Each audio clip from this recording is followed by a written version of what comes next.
আইন শৃঙ্খলা কোনো অবস্থায় অবনতি হতে দেওয়া যাবে না। আমি আপনাদের সবাই সহযোগিতা চাচ্ছি। যারা আইন শৃঙ্খলা অবনতি করবে তাদের কোনো অবস্থায় আমরা ছাড় দিব না। ভবিষ্যতে যদি তারা আবার চেষ্টা করে তাদের যে হাত এটা আমরা কিন্তু ভেঙে দিব, এই যারা আইন শৃঙ্খলা অবনতি করতে চায়।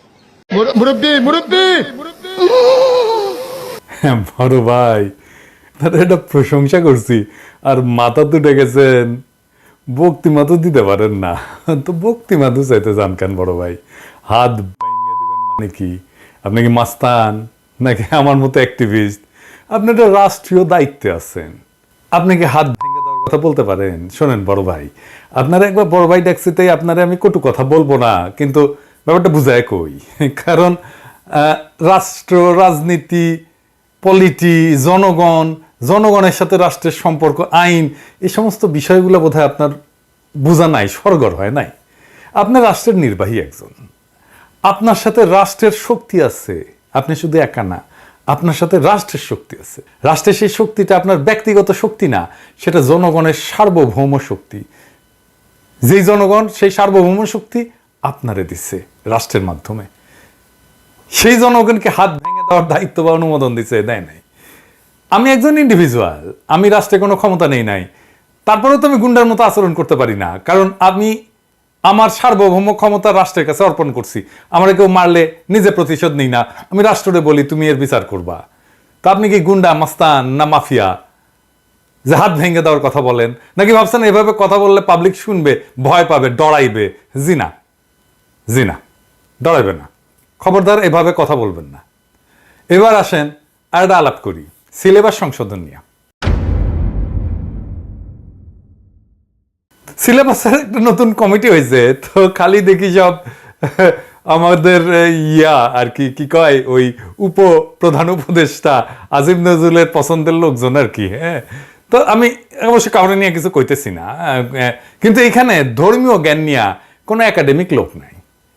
তো আমি একটা রিকোয়েস্ট করি, মানে এইখানে আসিফ মাহতাব উৎসরে কোঅপ্ট করেন, তরুণ একাডেমিশিয়ান, ইসলামপন্থীদের মধ্যে ব্যাপক গ্রহণযোগ্যতা আছে, শিক্ষক একজন, আর এই আন্দোলনে মাঠে থাকছে সে, শুধু মাঠে থাকে না, ছাত্রদের সাথে গ্রেপ্তার পর্যন্ত হয়েছে, নির্যাতিত হয়েছে। ওরে কোঅপ্ট করেন, ওরে কোঅপ্ট করলে আপনারাও ভালো কাজ করতে পারবেন, ও ইনপুট দিতে পারবে, ভালো ইনপুট দিতে পারবে।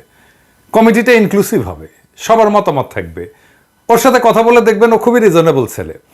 এবং এখন যদি মনে করেন যে আমার রিকমেন্ডেশন শুনবেন না, মানে আমার নিয়ে তো অনেকের কুরকুরে নিয়ে আছে, যে আমি যা করবো সেটার উল্টা কাজটা করবে আর কি, তো তাইলে একজন আপনাদের পছন্দ মতো আলেমকে নেন বা দুইজন আলেমকে নেন, আবার ফরিদউদ্দিন মাসুদের নিয়েন না। হ্যাঁ, কিন্তু যদি আমার এই রিকোয়েস্টকে অগ্রাহ্য করেন, তাহলে কলে আপনাদের ধরবো, একজন কইরা লিস্ট ধরে ধরবো। হ্যাঁ, অনেকে বলেন যে আপনি হুমকি দেন, বাংলাদেশে বুঝছেন হুমকি না দিলে কেউ গুরুত্ব দেয় না। জসমিন দেশে জদাচার, আপনি ভদ্রভাবে কথা বলবেন, আপনারা পাত্তাই দেবে না। আমি যে প্রফেসর ইউনুসকে এত রেসপেক্ট করে কথা কই, পাত্তা দিছে? হ্যাঁ, দেয় নাই। হ্যাঁ, যেদিন উনারা ধরবো সেদিন উনি ঠিকই শুনবেন, এই যে লাইন ধরে শুনবেন, একদম সোজা হয়ে যাবেন। যাই হোক, আর কই না। তো এবার আসেন ইন্ডিয়ায় ইলিশ পাঠানো নিয়ে একটা আলাপ করি, উনার এক উপদেষ্টারে নিয়ে। আইজার প্রফেসর ইউনুসের আর নাই ধরি না, হ্যাঁ ঠিক আছে, উনার উপদেষ্টারে নিয়ে ধরি। তবে ইন্ডিয়া ইলিশ মাছ পাঠানোর সিদ্ধান্ত প্রফেসর ইউনুসেরই, ওনার নির্দেশে ইলিশ মাছ পাঠানো হয়েছে। কারণ তার উপদেষ্টা কইছে যে একদম উচ্চ পর্যায় থেকে এই সিদ্ধান্ত আসছে, এবং কইছে যে এটা নাকি মেলা চিন্তা ভাবনা কইরা নাকি নিছে আর কি। হ্যাঁ, প্রফেসর ইউনুসের ধারণা হয়েছে যে উনার ইলিশ পেয়ে মোদি খুশি হবে, আর আমেরিকার প্রফেসর ইউনুসের দেখা দিবে। আমরা তো দেখছি যে মৎস্য এবং প্রাণী সম্পদ উপদেষ্টা ফরিদা আপা সাংবাদিকের প্রশ্নের জবাবে বলছিলেন যে ভারতে কোনো ইলিশ পাঠাইতে পারবে না, ক্ষমা চাইতেছি, এটা দামি মাছ। আমরা দেখছি যে আমাদের দেশের মানুষ ইলিশ খাইতে পারে না, কারণ সব ভারতে পাঠানো হয়, এবং জনগণ কিন্তু ইলিশ মাছ পাঠানো হোক এটা চায় না। এত সব কিছুর পরেও এই মৎস্য উপদেষ্টার কথা ভুল প্রমাণ কইরা 3000 টন ইলিশ রপ্তানির অনুমতি দিছে বাণিজ্য মন্ত্রণালয়। আগের 2 বছরের অর্ধেক ইলিশও যায়নি কিন্তু ভারতে। মানে এই পর্যন্ত 5500 টনের মতো গেছে হাসিনার আমলে 4 বছরে, আর প্রফেসর ইউনুসের সরকার 1 বছরেই 3000 টন ইলিশ রপ্তানির অনুমতি দিছে। তো ওই মৎস্য মন্ত্রণালয়ের সাথে আলাপ করেছে বাণিজ্য মন্ত্রী, করে নাই। আলাপ করা জরুরি কিনা সেটা কিন্তু বলি নাই। এইখানে মৎস্য উপদেষ্টা একটা কথা পাবলিকলি বলছে, সেখানে তার সাথে আলাপ করে নেবে না। নিজের সহকর্মীর প্রতি কি নিদারুণ উপেক্ষা। ফরিদাপার তো উচিত পদত্যাগ করা। আমি মৎস্য উপদেষ্টা হইলে আমি পদত্যাগ করতাম। আমি ফরিদাপারে পরামর্শ দিতেছি পদত্যাগ করেন না পা, আপনি সম্মানিত হবেন, দেশের মানুষ আপনাদের সম্মান দেবে। আর খুব ইন্টারেস্টিং বিষয় হলো সাধারণত শনিবার সরকারি ছুটির দিন, তাই সচিবালয় বন্ধ থাকে। তবে গত শনিবার যেদিন এই অর্ডারটা বাড়াইছে কতখানি কুরকুরানি দেখেন বাণিজ্য উপদেষ্টার। সেদিন অফিস ছুটির দিন অফিস খোলা রেখা বিশেষ ব্যবস্থায় ইলিশ রপ্তানির অর্ডার দেওয়া হয়েছে। এই জন্য বাণিজ্য মন্ত্রণালয়ে কয়েকজনকে অফিস করতে হয়েছে। আর বাণিজ্য উপদেষ্টা বলছে যে এটা নাকি মানুষ পাবলিকের নাকি প্রশংসা করছে। ওই কই থেকে জানলো? এই বেটা তুই কই থেকে জানলি রে? হ্যাঁ, পাবলিক প্রশংসা করিছে কইছে। হ্যাঁ, প্রশংসা পাবলিক করিছে কেমনে বুঝলেন? কেঙ্কা করে বুঝিছেন? আমি একটা ভোট করেছিলাম, 1 লাখের উপরে মানুষে ভোট দিছে। 78% মানুষ করছে যেটা আপনি একটা নিন্দিত কাজ করেছেন। পাবলিকের কথা কইলেই হইলো, বললেই হইলো, যা করবেন সেটাই মেনে নিব আমরা। বালজুন পাইছেন আমাকে রে, ধুনপুন বুঝান আমাকে রে মিয়া। আরো কইছে যে দেশে এত পরিমাণে ইলিশ হয় যে 3000 টন ভারতে পাঠালে বাজারে কোনো প্রভাব পড়বে না। তারা কইতেছে আমাদের কম দামে পেঁয়াজ দেয়, তাহলে এই পেঁয়াজ খাওয়া বন্ধ করে দেন। আরো বলছে চাঁদপুরে যে ইলিশ ধরা পড়ে এই 3000 টন নাকি একদিনের ধরা পড়া ইলিশের সমান। ভারত নাকি আবার বন্ধু দেশ। এই উপদেশটা কি প্রফেসর ইউনূসের উপদেশটা নাকি আওয়ামী লীগের উপদেশটা? কাউয়া কাদেরও তো ইনকা করে কথা। এই যে রিটা শেপ কাউয়ার সাউন্ড দেন যে অনেকদিন শুনে না, হ্যাঁ জোরে দেন, আরো জোরে দেন। হচ্ছে এই কাউয়া কাদেরও তো ইনকা করে কয় না। এদের ছাত্রর উপদেশটা বানাইছে। রাস্তায় ছাত্ররা ঢাকা না দিল্লি স্লোগান দেয়, বছর বড় বড় করে আবার স্লোগান দেয়, ভাতখানা এমন খাইয়া ফেলবে ইন্ডিয়ারে। আর উপদেশটা বানায় এরকম ভারত বন্ধুরে। ওরা যে বানানো হয়েছে উপদেশটা, ওই কি জানে দৈনিক কত টন ইলিশ উৎপাদন হয় দেশে? ইলিশের বার্ষিক উৎপাদন 3,46,000 মেট্রিক টন। তার মানে দৈনিক 1000 মেট্রিক টনেরও কিছু কম উৎপাদিত হয়। এটা তো বিবিসির রিপোর্ট, তাই না? 1 মে 2024 ওই ক্যাঁকা করে কয় যে দিনে 3000 টন ইলিশ উৎপাদন হয়। হাসিনার মন্ত্রীগুলো ছিল মূর্খ, আর প্রফেসর ইউনূসের মন্ত্রীগুলো হয়েছে হাম্বাগ। হাম্বাগ মানে জানেন তো, ভাবেই আম্বিয়া, মানে ভাব দেখায় যে উয়ে বেশি একেবারে যাই না, একেবারে আকাশে উঠে গেছে। ওইসার আর কেউ কিছু জানে না। হ্যাঁ, আর সবাই তেজপাতা, ওরা একাই জানে, ওই একাই বুঝে। হ্যাঁ, তো দেখলেন তো কামে, ওই জানেই না, কথা কওয়াই লিখবে। আর ওই যেদিন বন্ধু রাষ্ট্র বইলা ইলিশ পাঠাইলো, সেদিনই অমিত শাহ কি কইলো? বাংলাদেশিদেরকে উল্টা করে ঝুলাবে। দেখেছেন বন্ধু রাষ্ট্র কেঙ্কা লাগে, চিন্তা করেন তো। আমি ওরা ধরতেছি খারান। হ্যাঁ, সালাউদ্দিন সাহেব আগে ইলিশের বিষয়টা বুঝেনি। ইলিশ নিয়ে আমি অনেক আগে একটা এপিসোড করেছিলাম, এটা আপনারা দেখছেন কিনা জানি না, অনেক টাইম নিয়ে করেছিলাম, পারলে এটা দেখে নিয়েন। এটা কি লেখা আছে এটা সেটা বড় করে দেখান। এটা আমেরিকার মিনেসোটা স্টেটে হাসিনার পাঠানো ইলিশ ওরিয়েন্টাল দোকানে বিক্রি করিচ্ছে ভারতের পণ্য বইলা, অনেক সস্তায়, প্রায় এক পাউন্ড $5 মতো। হাসিনার পাঠানো উপহার বেচে তারা লাভবান হইতেছে। ইন্ডিয়া নিজে ইলিশ মাছ ধরে, আবার সেই ইলিশের সাথে আমাদের ইলিশ মিশা এক্সপোর্ট করে।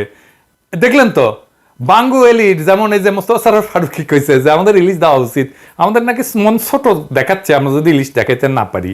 ফারুকির তো ইন্ডিয়া প্রেম বানের পানির মতো গড়গড়ায় পড়ে আর কি। ইন্ডিয়ান নায়িকা নিয়ে সিনেমা বানায় তো তাই, আমিও সিনেমা বানালে তাই তেরাই করতাম আর কি, বানের পানির নাগাদ প্রেম গড়গড়ায় পড়ে কিনা। আরেক দল কইতেছে কলকাতা আমাদের আন্দোলনের সময় সাপোর্ট দিছে, কথা সত্য। যেটা বিবেচনায় এসছে সরকারে সেটা হচ্ছে যারা এই ইলিশটা চাচ্ছেন তারাও কিন্তু এই বৈষম্য বিরোধী ছাত্র আন্দোলনে ওই পারে থেকে অনেক সমর্থন দিয়েছেন, সেটা আমরা সকলে দেখেছি। কিন্তু এটা ভুলেন না যে ওরা ওদের একটা আলোকিত অংশ সাপোর্ট দিছে, সংগতি জানেছে, সবাই না। আবার আমাদের লড়াইয়ে সাপোর্ট দিয়ে নিজেরা গৌরব বোধ করছে। এটা একটা ফেনোমেনন, এটা সারা দুনিয়ায় হয়। বীরত্বের সাথে মানুষ নিজেকে যুক্ত করে। বাংলাদেশের মানুষ এই দানবীয় শক্তির সাথে, বিক্রমের সাথে লড়াই করতেছে। এটা ভাগ নিবে না, ওরা জিন্দগিত পারবে এরকম করতে, তো নিছে, ভাগ নিছে, তো ঠিক আছে নিছে, সেই জন্য কৃতজ্ঞ হওয়া লাগবে নাকি? হ্যাঁ, এই হাসিনার মতো এই যে মুক্তিযুদ্ধে সাহায্য করেছে জন্য আমাদের কৃতজ্ঞতা জানাইতে হবে 50 বছর ধইরা? হ্যাঁ, যে আমাদের আন্দোলনের সময় 2টা মিছিল করেছিল সেজন্য আমাদের কৃতজ্ঞ থাকতে হবে ইলিশ মাছ পাঠায়? হ্যাঁ, এই পশ্চিমবঙ্গ ফারাক্কা দেয় নাই। ফারাক্কা দিয়ে পানি কই যায়? গঙ্গায়। তো পদ্মায় ইলিশ চায়, পদ্মায় পানি দেয়? পশ্চিমবঙ্গের মানুষ পানি দেয়? দেয় না। তিস্তার পানি কে আটকাইছে? মোদি আটকাইছে না মমতা ব্যানার্জি আটকাইছে? মোদি আটকায় নাই। হাসিনা পতনের পরে বাংলাদেশ নিয়ে যত ক্যাম্পেইন হয়েছে কে করছে? কলকাতাই তো করছে। বিবিসি দেখেছে কিভাবে ভারত একের পর এক মিথ্যা খবর ছড়াইছে বাংলাদেশে হিন্দু নির্যাতন নিয়ে।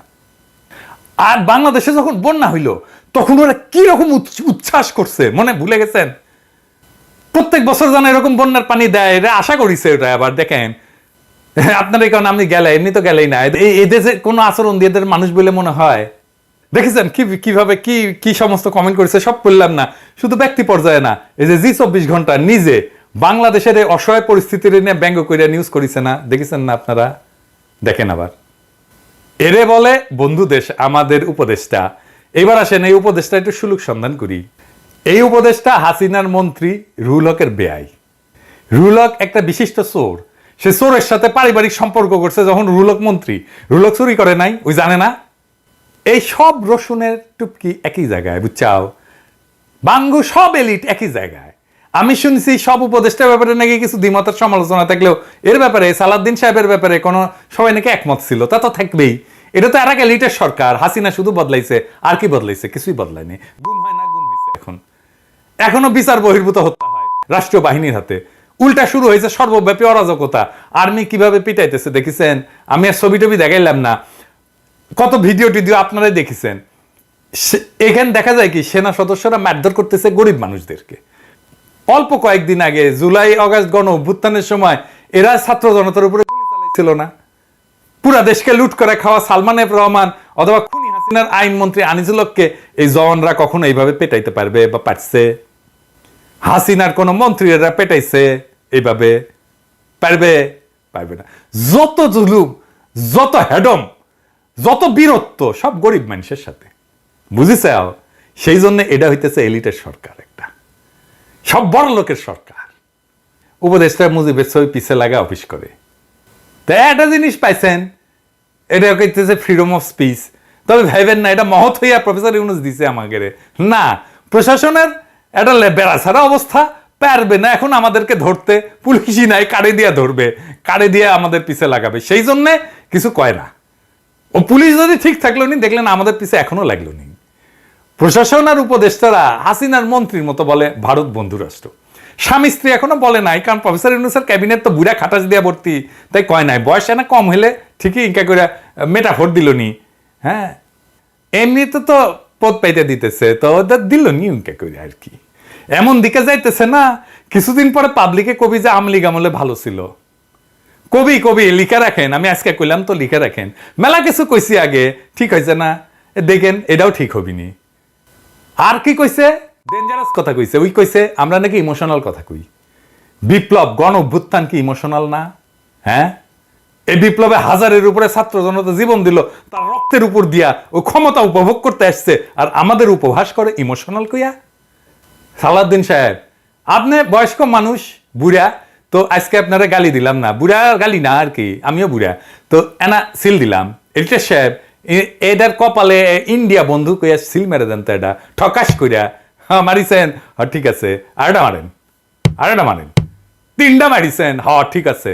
সালাউদ্দিন সাহেব, এই অপমান উত্তরোত্তর বৃদ্ধি পেতে থাকবে। আপনি যদি আমার না চিনে থাকেন, আপনার কলিগদের কাছ থেকে, সহকর্মীদের কাছ থেকে চিনে নিয়েন, শুনে নিয়েন, আপনার আত্মীয় স্বজনদের কাছ থেকেও শুনে নিয়েন, এটা জোয়ান পোলাপানদের কাছে শুনে নিয়েন আমি কি জিনিস। আর আমার বুঝেছেন, আমার সমৃদ্ধ একটা গালির ভান্ডার আছে, বুঝছাও তো। এই যে এটার পরে গালি খাবেন, হ্যাঁ, পরের কোর্সে যে গালি খাবেন না, 7 দিন নাপাক থাকবেন। হ্যাঁ, কথা দিলাম।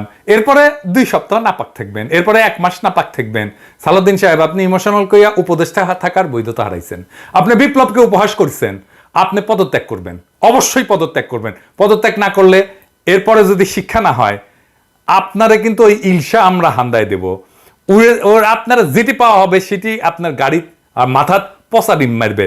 আমি পারমিশন দিয়ে দিলাম আমার ক্ষুদ্র ভ্রাতার ভগ্নীদের। আর প্রফেসর ইউনূসের সরকার কয়দিনের, রাস্তাত বেড়াইতে পারবেন না যদি বেশি তেরি করেন। পদত্যাগ না করে যদি খিচ্চা পড়ে থাকেন না নির্লজ্জের মতো, আমি তো দেশে ফিরবো, একদিন না একদিন ফিরবো। হ্যাঁ, তার ঠেকাইতে তো পারবেন না, সেদিন কলে ধর্মু আপনারে। হ্যাঁ, দেখি কে বাঁচায় আপনারা, প্রফেসর ইউনূসও বাঁচায় কিনা। আমার ক্রোধ থেকে আপনারা কেউ বাঁচাইতে পারবে না যদি আপনি পদত্যাগ না করে খিচ্চা মেরে বসে থাকেন, অথবা দুঃখ প্রকাশ না করেন প্রকাশ্যে। আমি কলে কামলা দিয়া কাজ করি না, বুঝছাও, কামলা দিয়া কাজ করি না, নিজের হাতে কাম করি। হাসিনা মোদিরে কেয়ার করি না। আর আপনি তো মামুলি হামজর মিয়া, আপনার উষ্টা দিতে আমার বেশি কষ্ট করতে হবে না। বুঝে নেন জিনিসপত্র। 2টা অপশন দিলাম, পদত্যাগ করবেন, জাতির কাছে ক্ষমা চাইবেন। কোনটা করবেন আপনার ব্যাপার। এমনি বেড়াছাড়া অবস্থা, তার উপরে আমাদের আক্রমণ সহ্য করার ক্ষমতা প্রফেসর ইউনূসের সরকারের নাই। কিছু কই নাই এতদিন, মজা পেয়ে গেছেন না? হ্যাঁ, নিজের প্রচুর ক্ষমতাবান ভাবছেন। হ্যাঁ, আপনি আমার এইটা, আপনি আমার ক্ষমতা একদম বুঝে দেবো। কাক কয় ক্ষমতা? ক্ষমতা জিনিসটা বুঝেনি নাই। জানেন তো, বাঘে চুলে 18 ঘা, ঠোলায় চুলে 36 ঘা, আর পিনাকি চুলে জয় বাংলা।